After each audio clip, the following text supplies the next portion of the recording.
দর্শক ভিডিওটা দেখেন আপনারা, ঠিক আছে? ইন্ডিয়া কিন্তু বড় বড় করে কথা বলে, তারা ধর্মের বিপক্ষে না, ধর্মের তারা বিরোধিতা করে না, যে কোনো ধর্মকে তারা সম্মান করে। আপনারা দেখেন যে যে রাস্তার মধ্যে আসলে ওই যে জনগণ দেখেন, এই যে পাবলিক নামাজ পড়তেছে মুসলিম, আপনারা জানেন যে কতটা পরিমাণ হেন, কতটা পরিমাণ অপদস্থ হয়ে থাকে ইন্ডিয়াতে মুসলিমরা, ঠিক আছে? তারপরেও আসলে মুসলিমরা চুপ করে থাকে, কারণ মুসলিমরা জানে যে ইসলাম ধর্ম হচ্ছে শান্তির ধর্ম। দেখেন রাস্তার মধ্যে নামাজ পড়তেছে, দেখতেছেন দেখতেছেন, রাস্তার মধ্যে নামাজ পড়তেছে, পুলিশ এসে কি করে, পাছার মধ্যে লাথি মারে, দেখছেন? এটা কি আসলে মেনে নেওয়া যায়?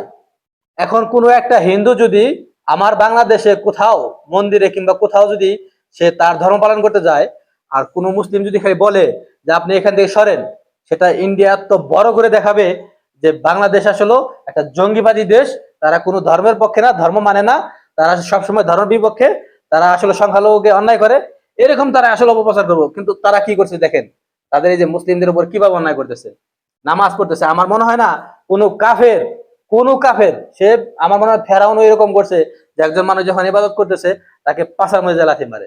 আপনারা দেখেন। আর ভিডিওটা দর্শক বেশি বেশি শেয়ার করেন যাতে সবাই এটা জানে। ঠিক আছে দর্শক, ভালো থাকবেন। আল্লাহ হাফেজ।